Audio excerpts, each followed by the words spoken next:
Everyone, welcome to Broadband Deployment News. The NTIA has come up with 4 factors that they say could make or break each state's implementation of the BEAD program and how effective they are. Be right back with more.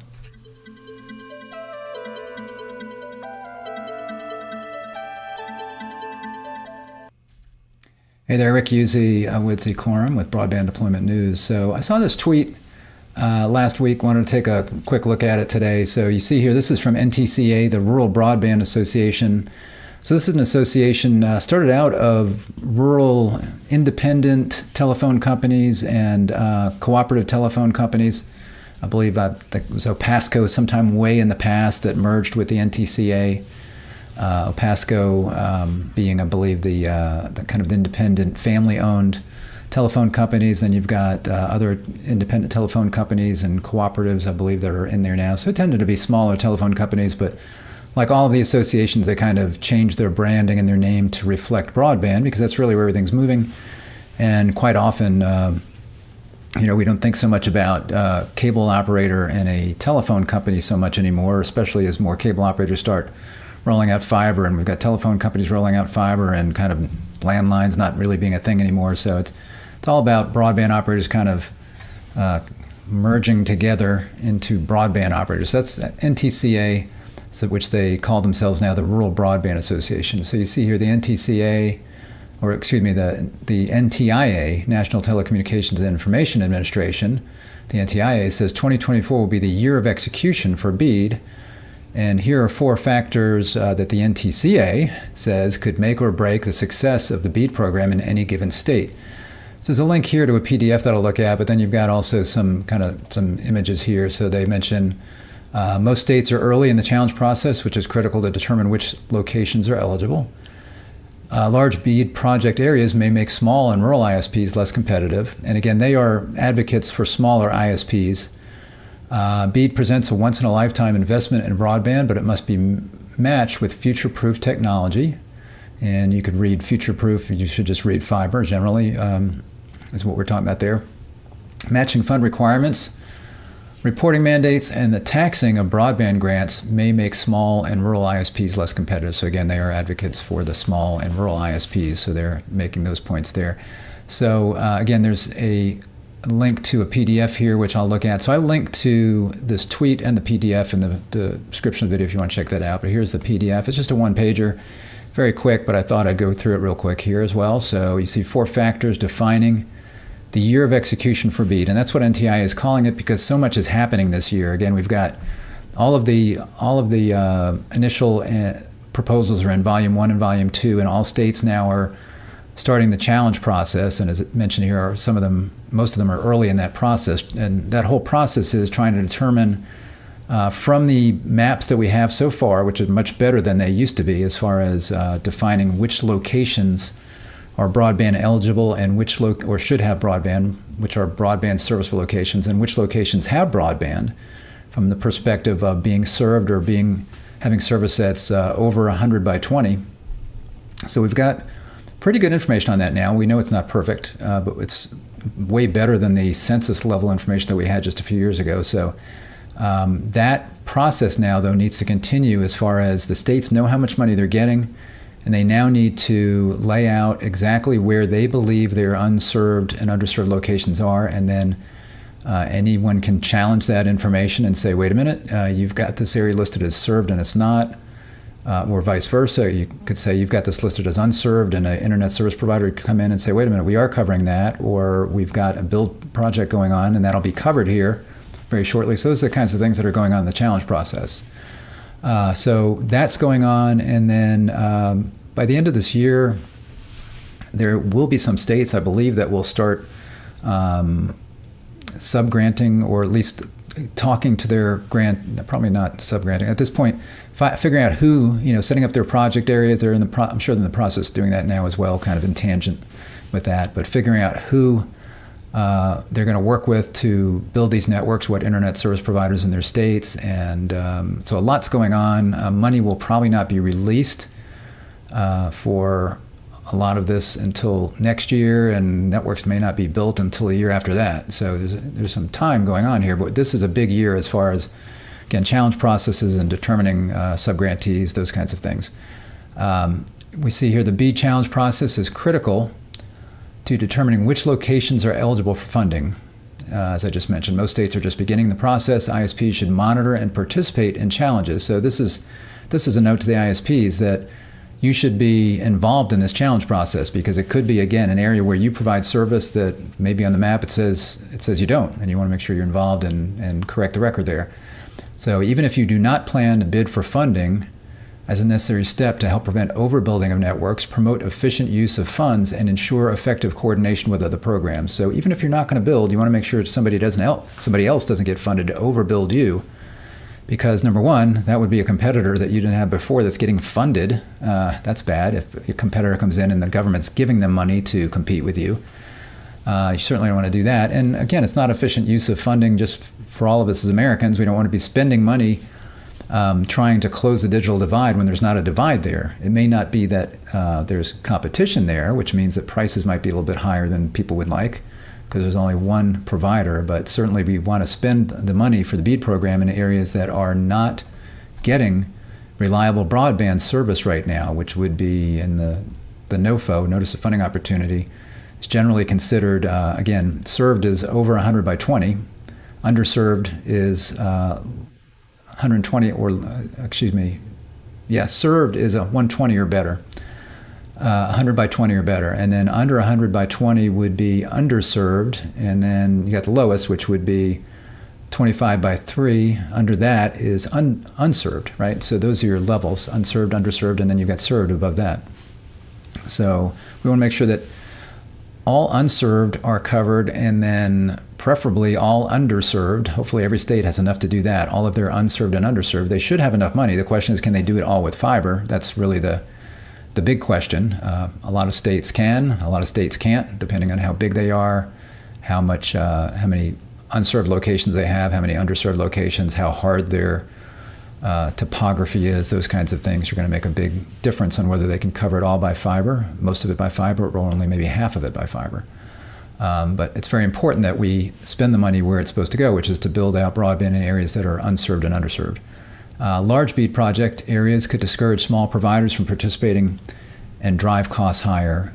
Smaller, right-sized project areas target funds to the areas that most need them and will encourage program participation by those best able to serve them. So again, these guys are advocates for the smaller operators. And it's true that you can do large service areas, large project areas, and those are much easier for the state to do. So a state can pick lots of different large areas throughout the state and say, okay, you guys bid on this. That's harder for the small operators. It's easier for the state. So you might not get a lot of smaller operators that want to participate if they've got these large areas they've got to cover. If you have really small areas, like down to the location, that's really good as far as a lot of small operators coming in and determining where they want to do the service. It's very hard for the state. And then also it's kind of difficult because you've got a lot of deconfliction that's got to take place if you've got per location and you've got different providers coming in saying they're all going to do the best spots, right? So they're all going to compete for the best locations, and then how many are competing for the least best locations, and so you're going to have a lot of overlap in some areas, less overlap in others. So there's probably a happy medium in there. There's these Hex 9, I think Louisiana is doing that, the Hex 9 kind of location areas where you've got these hexagonal shapes on the map, and they're of a certain size. I can't remember, they might be like 200 miles or something like that among them. But you can put those on the map. That can be one can be a location, or you can put them all together and make a larger location. You can kind of put them together. And that way the states have a little bit of control. They have smaller areas, and depending on how they do it, they can provide a little bit of flexibility for the smaller operators. BEAD presents a once-in-a-lifetime investment in broadband, but this historic, that's funny because there's been lots of what seemed like once in a lifetime. We kept thinking we were going to solve this problem, but of course with different programs prior to this, but the goal line the goalposts keep changing, and that's because broadband, the definition of broadband kept changing. We didn't have fiber technology available early on that was really feasible economically. Now we do, right? So And also, of course, because of that, as more people have gotten faster speeds, the applications now out there demand faster speeds. So what was considered really good broadband not too many years ago now is considered really slow and not even usable. So that's just kind of the way things progress. But we need something future-proof that we can look at and say, you know what, today it's great, and even far into the future, it's going to be great. And fiber is really the way to go with that, because, we're talking about GPON is easy now. XGS PON is easy now. That's 10 gig PON. You could do 10 gig symmetrical. Then you got 25 gig PON out there already, and you've got other, 50 and 100, whatever, that are going to be coming down the road all on the same fiber. You've got a little different equipment maybe and whatnot, but it's definitely future-proof. Wireless has gotten a lot better, but it's not going to keep up. Cable, DOCSIS 3.1 and 4.0, it's gotten a lot better, but it's not going to keep up with fiber. It can certainly, DOCSIS service and some good 5G wireless service can do the job today, but it's not going to be down the road, and it's probably not going to be that much more expandable down the road as well. So even cable operators know that fiber is the future. So the question is just when they all go to fiber, which I've addressed recently in some other streams, but fiber is definitely where it needs to be. So as they say, historic public investment must be matched by investments in future-proof technology that will enhance rural communities, education, healthcare, and economic opportunities, and help close the digital divide. There likely won't be any do-overs when it comes to broadband funding, so we need to get it right. And I would agree with that, and I would agree that fiber is the priority, if at all possible. And I did a stream a while back about this broadband think tank that was looking at it the other way. They were saying, we need to save some money. We need to leave some money behind to be able to do things like affordability and digital equity, training, those kinds of things. So don't spend it all on fiber, and what you've got to do is spend, in my opinion, you've got to spend as much as you can on fiber and only do other technologies if you can't possibly use all of the money for fiber. If you can use all the money for fiber and there's not a dollar left for any other programs, I think they should do that. And I think they're kind of saying the same thing here. There won't be any do-overs. So you definitely don't want to leave areas that could be covered by fiber. If you're going to hold back some money for other programs, you don't want to leave big areas that could be covered by fiber, because then you've got to go back again, these other technologies that they're not really as future-proof as fiber is. So don't do that. So, and then finally, history and broadband maps show that community-based providers provide better services and a better customer experience. And again, these guys are advocates for smaller providers. I would agree with a lot of this. Certainly, as far as I think better customer service, and probably better customer experience on some of the ways that a smaller operator can do that.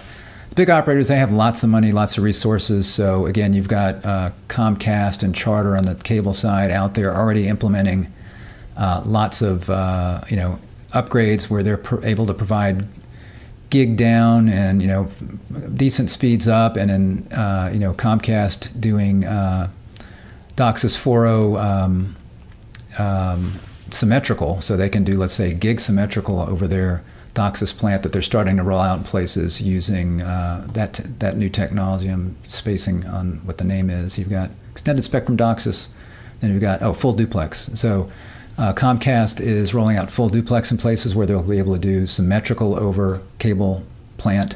So certainly those large operators have the funds to be able to do those kinds of things and provide faster service and maybe even more reliable service, because they've got the ability to have proactive network maintenance. Now, small operators can do that as well. We have a P&M tool where they can do that, but they've got lots of ability on the technology side to be able to make these services pretty reliable. Small operators can as well, and they have less territory to cover, so they can, if they're doing things right, they can have tools like P&M and other diagnostics. Look us up. When I'm done here, I'll have our info on there. We can help with that. But they can certainly do a good job. Where they're really going to shine is on the customer service side. So they tend to live in these communities. They go to church there. They go to the grocery store there. They're going to the high school football games, whatever. So they live in these communities, and they want to make sure that they're doing a good job by their community. So they are going to be very responsive, if you have any issues. So certainly rural and smaller ISPs do a really good job. That's not to say that the big guys don't, but the big guys do tend to get a black eye maybe on some customer service issues and sometimes on some reliability issues as well. Because when you've got so many subscribers in so many areas, some areas are going to be really managed well and other areas might not be managed so well. So it's going to vary probably from place to place. And again, if you're kind of the faceless big provider, if there's any problem at all and people can't get a hold of customer support, that doesn't help the reputation either. So again, small guys do really well. And it says here, but matching fund requirements, burdensome compliance, reporting mandates, and the taxing of broadband grants could deter small and rural ISPs from participating in many states. And again, that's a strength that the big guys have is they're going to have more money available to do the matching funds. They're going to have more attorneys and regulatory people to be able to do regulatory compliance and reporting mandates and taxing. They can absorb that easier than a smaller operator. So, and that's true. I mean, if you're gonna give a provider money and then you're going to tax that money, that doesn't make any sense. You might as well just not give them as much money if you're going to give it to them and then they got to pay it back in taxes. So I think the grants, if we're going to be giving these funds out, should not be taxed. We're doing this for a reason. It's not a handout in a sense. A lot of people will say, we're giving the money, they should be taxed. Well, you're giving the money because there's a reason that you're giving the money. It's not like you're just handing it out because we want them to build broadband anywhere. We have recognized that it is expensive and it's difficult to build broadband out to certain areas and make a business case to do so. And that's the deployment of it as well as the ongoing maintenance of that broadband network. So because of that, we are helping to provide them funds, and we're saying that they have to do a 25% match, but there's also a provision in the notice of funding opportunity that says if there are particular areas that are difficult, that are not getting enough love, so to speak, from any internet service provider, even with the BEAD program, then there's the opportunity maybe in certain areas not to have a match. Because again, if it's a really expensive area, then you've got to have somebody that's got to kick in 25%. It still might not make sense for them to do it because these are very expensive areas. It could be $10, $20, $40, $90,000 per location, just to put broadband in there. And at some point you get to a point where those are going to be the extremely high cost areas. And then you can talk about other kinds of technologies like, okay, maybe we need for these 3 locations over here that cover many, many miles, we need to do fixed wireless. We can't do fiber to all those locations. Maybe it's 4 homes on top of a mountain that you've got to get to, and somehow you can do a wireless shot with those and get it done. So again, matching funds, difficult for smaller operators. Reporting any kind of mandates and regulations are harder for those, and taxing as well. We shouldn't tax those. During this key execution phase, it's essential to stay focused on the risks that could undermine the program's success and to plan for what must be done to realize the vision of Internet for all. Again, that's NTCA. And once again, advocating for the smaller operators, but smaller operators are good. Again, they provide good quality service. A lot of times they can do it, they'll do it for less just because they're not this big, huge company that's got all kinds of marketing costs and legal costs and other kinds of things. So they can sometimes do it for less.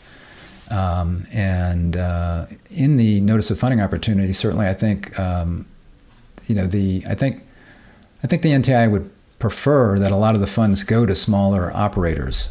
So they need to be cognizant of that as well as the states put together their plans, rather than have the large operators get all of this business, because again, that's not good for competitive reasons either. So I think they want a good mix of companies that are going to be providing these services, from small independent telephone companies and cable companies and just independent fiber companies to electric membership co-ops to municipalities, small towns, and that can provide these services. And again, much more community oriented, much more local, so that can help the service as well. All right, well, that's good advice there. So I want to make sure you're aware of that. Thanks for joining me. I appreciate it. And go ahead and like the video if you liked it, and subscribe to our channel. Click the subscribe button on YouTube where you see it, and then ring the bell to be notified when I'm live. Thanks for joining me. I'll see you next time. Bye-bye.